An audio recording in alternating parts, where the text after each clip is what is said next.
want to take a moment to talk about the base that we put the gingerbread house on. We find that true styrofoam works the best. Unfortunately, these days, a lot of the craft stores are selling smooth foam, but straight up styrofoam is a better option. You're basically looking for a 1 foot by 1 foot base. Styrofoam is becoming more difficult to find in your local craft stores, so you may have to turn online to order your styrofoam. In this case, we buy a 1 foot by 3 foot piece of styrofoam, and then I just measure it out and mark using a tape measure and a Sharpie. Mark them in 1 foot sections, and then you can cut it down either by using a straight edge and a utility knife, or I tend to cheat a little bit and go and use my compound miter saw to just chop the styrofoam. So as I said before, you could use your standard utility knife, lay it on a table with a ruler or another straight edge and cut down and cut it. But I like to cheat and use my miter saw. It always gives a nice clean cut, a nice straight edge. So I'm just going to lay my laser over top of the mark that I created and just make a quick cut.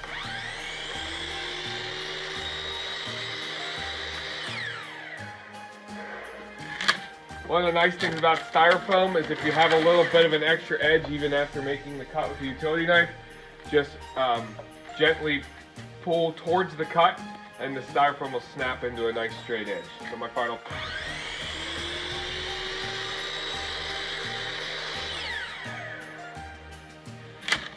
And we're all done.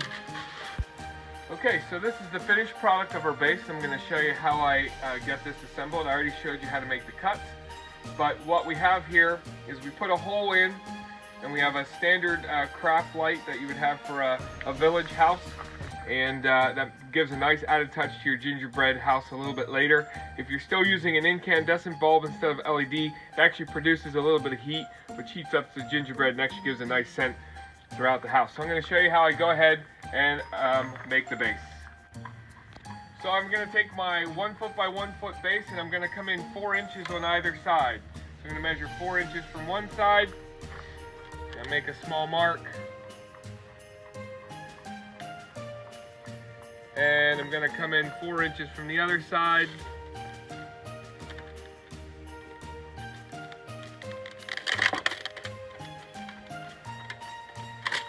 And that's where the center of my hole is going to be.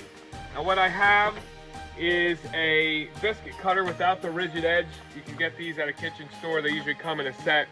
This is the smallest one in the set. It's about 1 3/8 inches wide, but you want it to be about an inch, inch and a half wide.